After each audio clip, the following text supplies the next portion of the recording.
Welcome to our discussion on using the Family Resource Guide to support families. This training is specifically for County BH, but could be applicable for a number of audiences that provide supportive services to families going through the care process. Let's take a look at our agenda today to see what we're going to talk about. So we have two main sections. The focus of the first section is going through those different components of the Family Resource Guide, focusing on how County BH could use that information to support families. And then we'll provide a shorter section, information on self-help centers, which also provides support to families by providing legal information. So some learning objectives today. The goal is that by the end of this session, you will have an increased ability to identify ways in which the Family Resource Guide could be used to support families, establish a trauma-informed approach to family education and support, and then better be able to connect families to support networks. I'm pleased to introduce our speakers today. We're joined by Barry Jacobs and Suzanne Daub. Barry Jacobs is a clinical psychologist and family therapist, and he does a lot of work and presentations related to caregiving to family caregivers, community groups, and medical and mental health professionals. Suzanne Daub is a licensed clinical social worker, and she's had over 30 years of clinical practice and over 25 years of experience integrating physical health and behavioral health. She does technical assistance work to help people understand how to provide that support. With that introduction, I'd like to turn the time over to Suzanne to get us started. Hi there. We have an important update regarding the CARE Act beginning January 1st, 2026. Changes made by Senate Bill 27 will go into effect.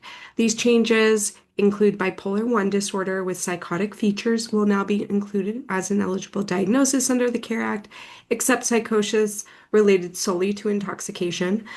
This law now defines what it means to be clinically stabilized and ongoing voluntary treatment. Certain court referrals can now serve as a care petition. Criminal courts may consider care referrals earlier for individuals found incompetent to stand trial in misdemeanor cases. Nurse practitioners and physician's assistants are now authorized to complete affidavits in support of care petitions, and there are also some technical amendments to streamline the care process.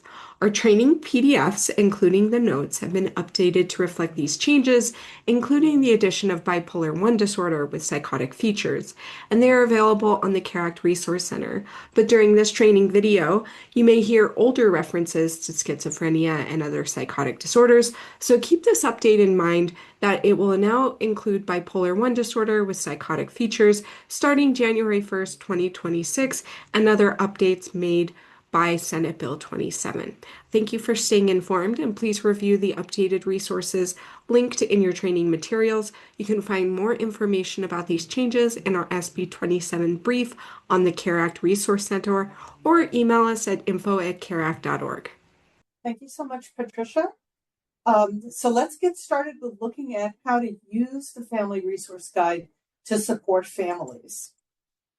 It's helpful to anchor a discussion in a case, which we're going to introduce here and we'll be applying concepts to throughout this discussion.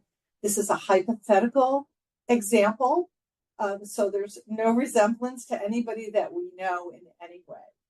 So here we have Mark. Mark is a 43-year-old man diagnosed with schizophrenia spectrum disorder at age 25. He is higher acuity. He has strong family support, but he values independent decision-making. So Mark frequently declines help. He is currently unhoused. He's been living on the street now for 3 years. And his living situation exacerbates his symptoms and makes it difficult for him to maintain medication adherence and attendance to appointments. Mark's mom, Jane, is 68 years old, and her goal is to help Mark stabilize, and eventually she'd like to see him transition into secure housing. And Robert, Mark's father, is 70 years old. He takes Mark food shopping twice a month. He urges Mark to get treatment, but their communication has been deteriorating quite a bit lately. All right, Barry, I'd love to hear you talk some about the importance of family support. Thank you so much, Suzanne. And Suzanne just described this case, which we're going to be using throughout this presentation to make some of the points that we're making. And so we'd like to start off with just some basic premises before we get into the specifics of the Family Resource Guide. So one, which I imagine that in your work, in your county behavioral health agency, you know firsthand, is that families are very, very important in terms of the support that they provide, in terms of the well-being of individuals that have schizophrenia, spectrum disorder, and other psychotic disorders. So in this case, Mark's parents help him with some of his basic needs, and they provide him with a lot of encouragement. They're encouraging him to use the recommended services and treatments, even though Mark is resistant to using them at this time.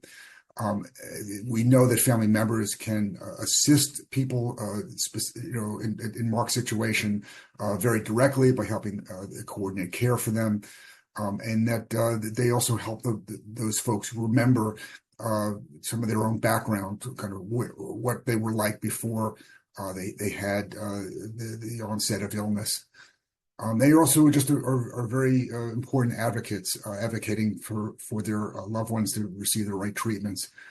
So the goal here is that we want family members to be able to work together with participants in the care program or any services that we're providing, but also to work very closely with the mental health agency that the individual is involved with.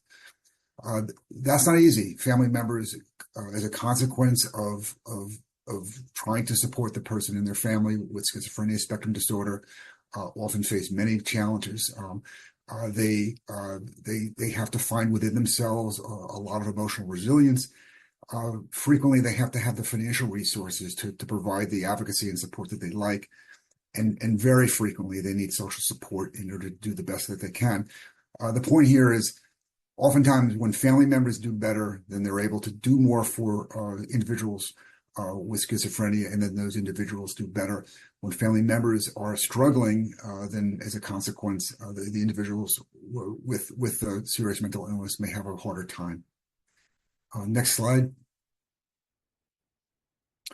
So the Family Resource Guide has been produced by a number of constituencies within the state in order to provide some basic guidance to family members about specifically how to work within the CARE Act process to really make a significant difference to their relative.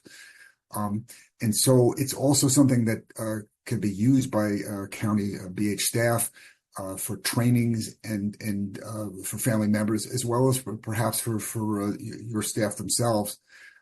And it's a very accessible document. It has it's been assessed to have a relatively easy reading level. It's been translated into multiple languages. It provides a lot of information in a very easy to grasp, accessible way, step by step, which we'll go through one step after another. Next slide, please. Let's dig in at this point. And our hope is that by the time we finish this, you'll have a sense of what you can find in each section of the resource guide. But if you haven't already looked at it, just know that you can find it on the CARE Act Resource Center through the Resource Library dropdown. The full guide is available to you, and it's also available for download. So what we really want to focus on here is how can you, as county behavioral health folks, use that guide to support families? First of all, you can provide the guide to the families. You can either send them to the Resource Center, which is always recommended because they'll get the most up-to-date guide, but you can also just hand them a printed version of it.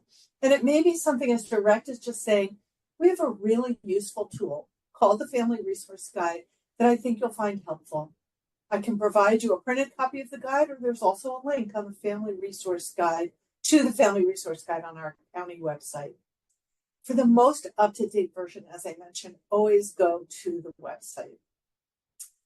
So the Family Resource Guide can also be used in companion with another tool called the Volunteer Supporter Toolkit, and that goes into more detail about the care process and how volunteer supporters can participate. Consider also integrating this resource guide into any kind of county behavioral health trainings or communications that you have internally, just to improve an overall understanding of the roles of family members and the CARE Act resources available to them. It can be used as a tool to develop your own family supports. So you may look at this and feel like it doesn't quite meet the needs of your population, or there may be specific needs you want to develop out further. You can leverage the guide to do that. And finally, this is a really nice guide to use to help with conversations that are more difficult to navigate.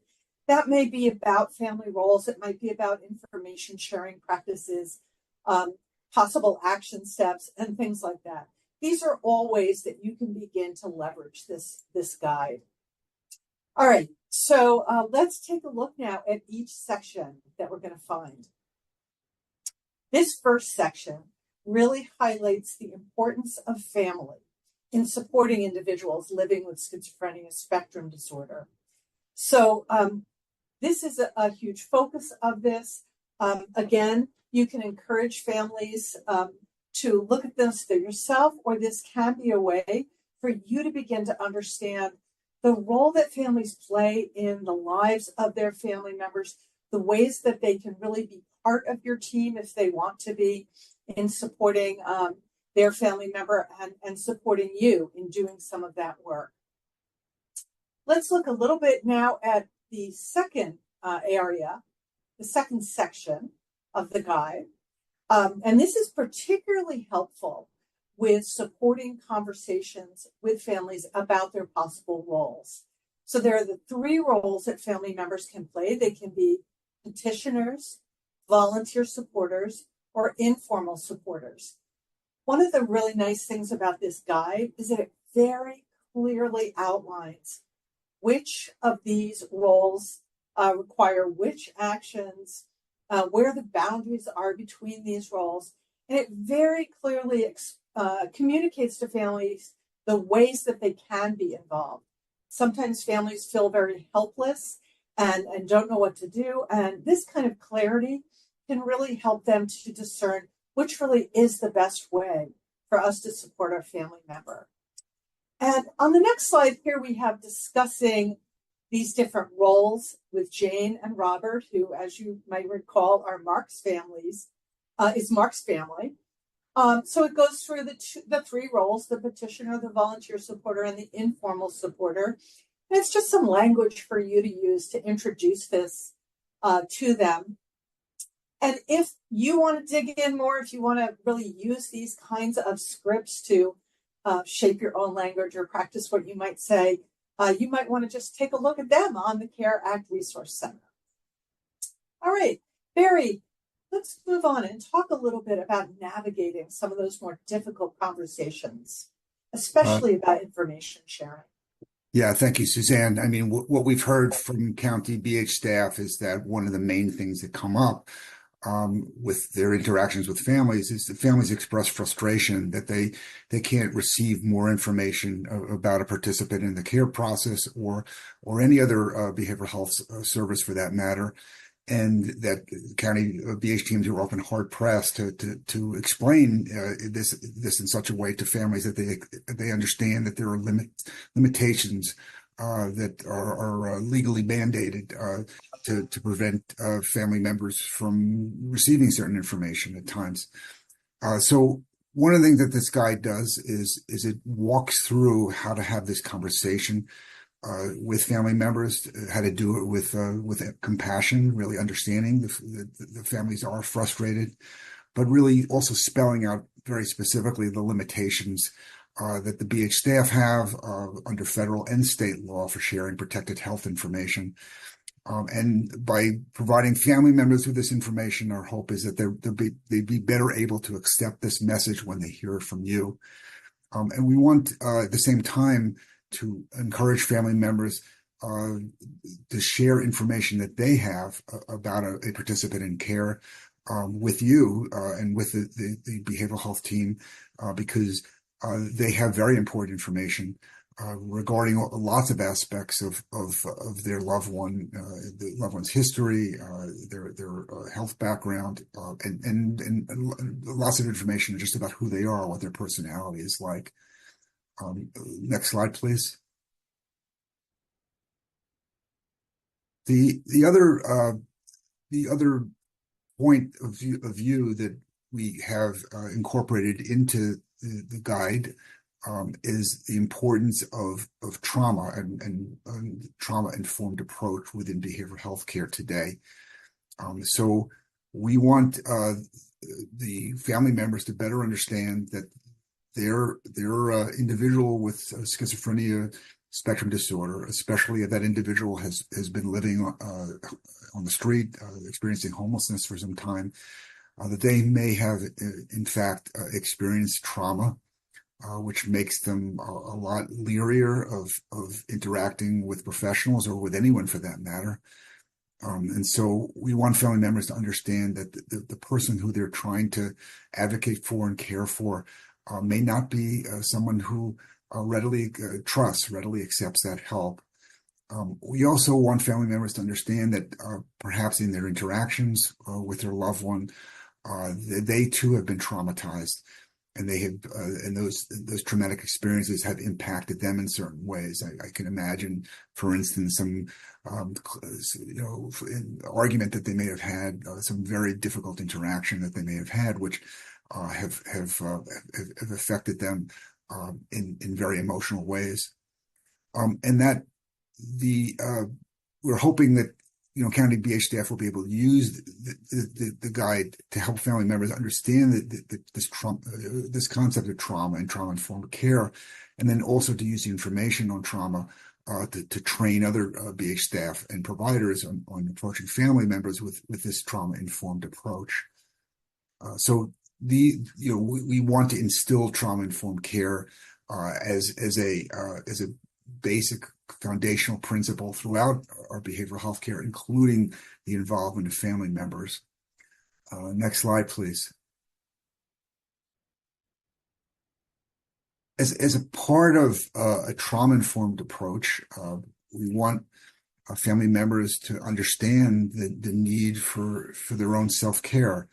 That would be true not just of family members of individuals with schizophrenia spectrum disorder, but with many different types of medical and behavioral health disorders, that family members who are in that caregiver role are under enormous stress, and that stress, particularly over time, takes its toll. And so we want family members to begin to think about and feel okay accepting services for dealing with the trauma that they may have experienced, and to find ways of replenishing themselves so that they can continue to maintain themselves as supports for their loved ones. And so that may be helping them put together some kind of self-care plan, helping them join support groups, to really avail themselves of what community resources and supports exist to really enable them to continue going forward with the support that they're providing for the participant. And they might say something, the BH staff may say something to them like, we understand, Jane and Robert, that supporting Mark is important and rewarding, but it also could be very taxing to you, and over time could really lead to burnout.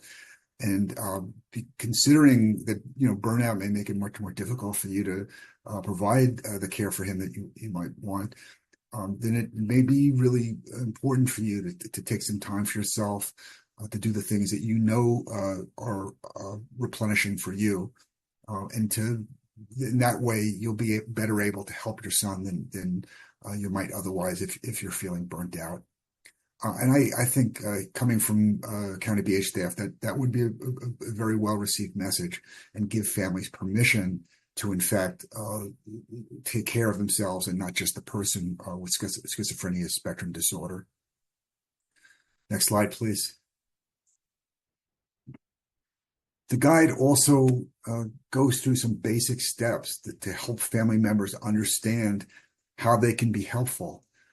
Many family members want to be helpful, but are not always sure how to help with the CARE Act process or many different types of behavioral health treatment. And so what we've done here is to put together 5 action steps for families that you in your role can share with families to encourage them to play these productive roles.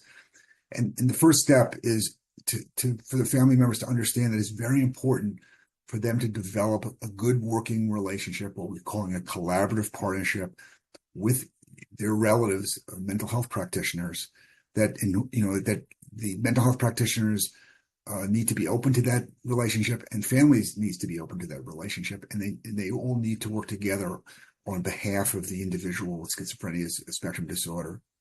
So that's the first step. Second is that they have a very important role, as we've been saying, to support their family member with their goals and their recovery.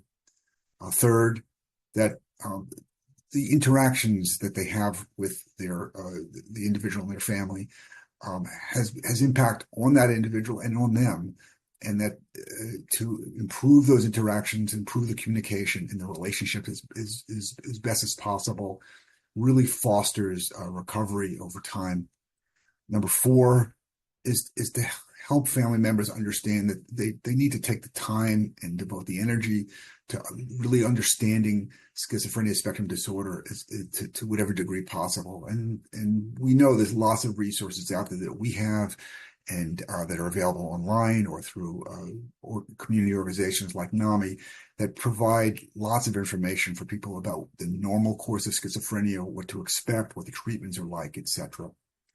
And the 5th, as we've been saying in regards to self-care, that when family members develop a support network for themselves with extended family members, with neighbors and maybe church or synagogue or mosque fellow congregants, then they can feel that they can better do the job that they want to do. And so again, these 5 action steps are ways to concrete ways to direct family members to make a positive difference in the care process and in other behavioral health programs. Next slide, please. One of the main forms of family support, family network support that we know is available to family members is called family psychoeducation. The best example of this is NAMI's Family to Family program, which you may know is a group of family members of individuals with serious mental illness, oftentimes individuals with schizophrenia spectrum disorder. Those family members get together with a facilitator who teaches them about the disease or multiple, different diseases, teaches them about the treatment process, gives them some tips on making communication within the family more harmonious, less conflictual, teaching them how to interact in a productive fashion and collaborate with the behavioral health team. These groups, usually over an 8 to 12 session period of time, they may occur in weekly or monthly, but they provide a lot of information. They also provide a lot of companionship and support. The people in these groups the family members tend to become close with one another. They provide a lot of support to one another.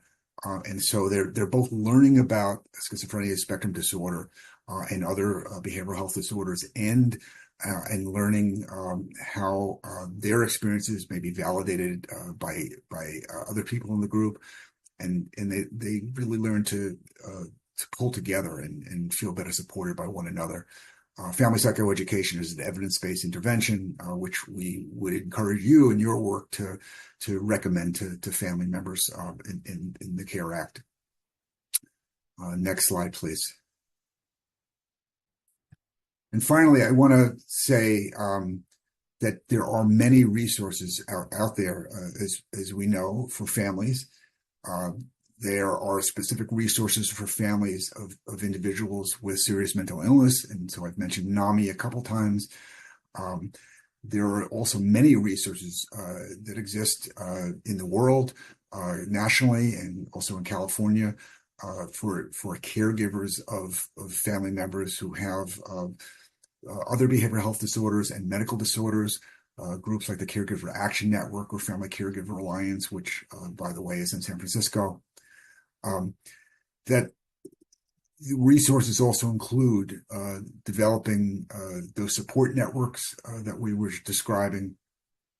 And we also want to point out and have you point out to family members that the CARE Act Resource Center is a very comprehensive website with lots of recorded webinars and training materials that would provide them with a great deal of education about the schizophrenia spectrum and other psychotic disorders, as well as basic information about the CARE Act and how they can work productively as on behalf of their loved one.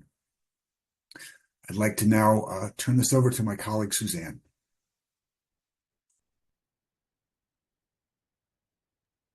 Thank you so much, Barry. We've been talking a lot here about helping family members connect with meaningful support. And let's just back up and acknowledge that the reason for this, bringing us back to the beginning of our discussion about this guide, is that family members are such an important resource to you guys, to County Behavioral Health, as well as, of course, to their loved one. And this can be a difficult relationship to maintain. The relationship ebbs and flows depending on how everyone in the family system is doing. In a sense, you want to really help family members prepare for running the marathon and to consider how are they going to build their own resilience. Probably one of the most important ways to build resilience is to connect with other people that are in a similar situation so that you not only are not feeling isolated, but that you're also connecting with people who can bring a certain level of understanding, empathy, and lived experience. It helps you feel much less alone, much less shame. I think the other lens to bring to this is the lens of trauma-informed care, which we spoke about earlier. And the big reframe in the trauma-informed movement is to move from asking, what is wrong with you, to what happened to you, right? What happened that caused that trauma? Families often feel like, what is wrong with me? I'm this person's parent, sibling, uncle, grandparent. How is it that I did not provide enough love, nurturing, protection? How is it that they developed this terrible disease? Is it my fault?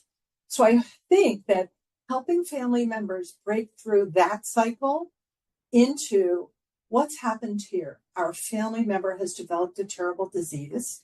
We need to begin to help them and build our own resilience to do that.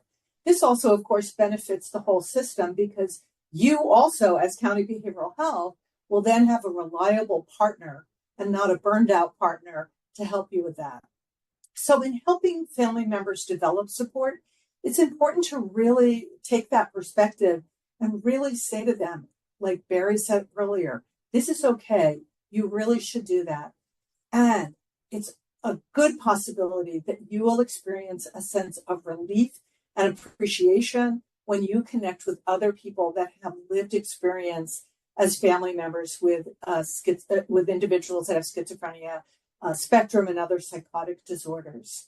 In this case, what's important is know your local groups, know your local resources, and have connections with them so that you can speak about them with both, of course, kindness, but also some authority. Like, I know about this, and I've seen other family members use it. I know that it's great. So what we're going to now look at are just some resources that are available to you. They're linked here, and of course, they're on the website so that you can look at this resource and link directly to them. Barry's mentioned NAMI a couple of times, the psychoeducation program that Barry just mentioned, some of the training resources around supported decision making. This can also be great for someone in that volunteer supporter supporter role. The psychiatric advance directive could be a really impressive way to begin to connect with families in trying to kind of help them interact with their loved one around what do they want, what's important to them, what matters to them should this happen again. So we really encourage you to take a look at these links. On the next slide, we have a lot of resources to help you understand the care process. The better you understand it, the more comfortable you're going to be in articulating it to family members, but they also can go right to these links to get training to become a really, good supporter of somebody, a volunteer supporter, as well as some of the other roles that are available. All right, so let's just take a moment to summarize. We've just discussed a lot of ways, they're listed here, that behavioral health, county behavioral health teams can support Mark and his family. Barry, would you like to comment on any of these, or do you have any other ideas that you'd like to offer here? I think there's some great ideas here that Jane and Robert are looking to the county behavioral health staff to help guide them through what can be a confusing process with care, but also is just a very difficult circumstance in having a child with schizophrenia. And I mean, all the suggestions here on the slide are important ones. I also, if I may, will say that because county BH staff has such an important guidance role, we're hoping that this family resource guide will be of help to families and of help to you in your work, and that in your conversations with some of the family members, that you could actually bring up the guide, look at certain pages together, and have conversations about maybe some topics that were not crystal clear to the family before. Maybe they were unhappy with, for instance, some of the limitations on information that could be communicated with them. But we want the family resource guide to be a way to better help you help them and to collaborate with them. And all these, and that I would add to all the excellent suggestions on the slide for ways that you and your job and your county BH agency can help family members. Yeah, thanks, Barry. I mean, I think the first two things on this list, right? If you only do those things, I think that is really amazing, right? You know the resources well, so you can have these brainstorming sessions, right? In a sense, what you're communicating is there are solutions here. There are things you can do. You aren't helpless. You're not alone. Let's think about them. Let's look at them together. Families immediately feel a sense of relief and a sense of, wow, there's somebody here to help me. And then validating their experience. There's very little validation that goes on in the world, especially when folks are in crisis or, in a deep sense of grief. And in and of itself, that is such a powerful way. It's a simple way to join with and gain a trusted partnership with a family member, so that as a team, and a family member being included in that sense in the team, can really begin to help somebody like Mark enter into recovery. I think those are very well made points, Suzanne. I just want to underscore the last one you made about validating the experience of the family, because you mentioned earlier the word shame, and as you pointed out, some family members, unfortunately, in this situation, feel ashamed about that they need guidance or that they need support. Maybe ashamed even that their family member has schizophrenia spectrum disorder.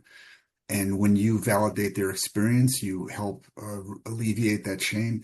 And you also are demonstrating compassion for them. You're saying, I kind of get you, so I'm here for you. And as you're pointing out, that becomes an extremely important basis for a collaborative relationship with them.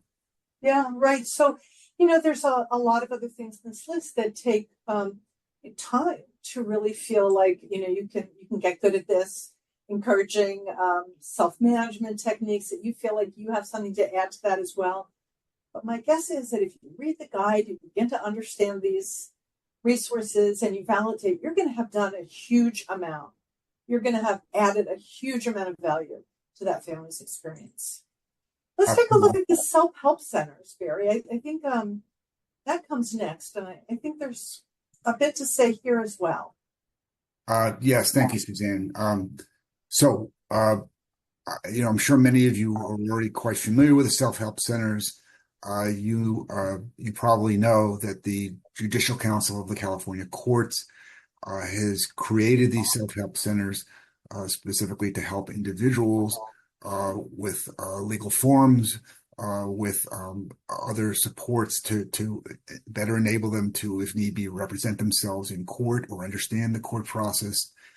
So the self-help centers are not just for the CARE Act, but are for many different types of court proceedings that affect individuals within the state. And so what do the self-help centers do? And if you could go to the next slide. Thank you. So they provide a lot of services to the public, including understanding how to identify and complete forms to help individuals and family members understand the legal process and what it entails. All those services are offered free of charge, which is, I think, a wonderful benefit.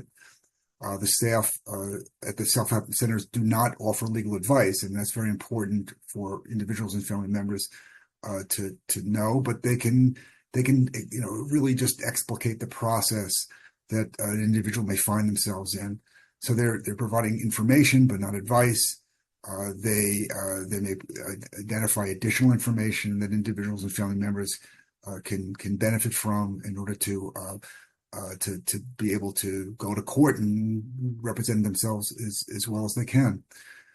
The Judicial Council has created about 119 physical locations around the state, which I think means that there's likely a self-help center or two very close to where your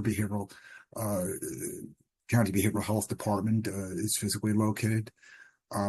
But people who are accessing information from the self-help centers don't just need to go to the location. They can get those services in person, but they also can get them remotely over the phone, via emails, through live chat, and that many locations offer language assistance. So the whole point of these self-help centers is to give people the nuts and bolts of the legal process so that they can really represent themselves the best, and also just understand kind of what's going on, not be lost. Next slide, please. So, one of the things that the Judicial Council has put together for the self-help centers is a self-help guide to the California courts. This is a really very helpful resource. It's online. It has many different things that are part of the self-help guide. It has informational videos and live and video conference workshops. There's form assistance and a list of available referrals. Again, these are all resources that created to help the average individual, average family member best represent themselves within court. When it comes to the CARE Act, for them to understand the CARE Act process, to understand just what role they are playing, what role the court is playing as this unfolds.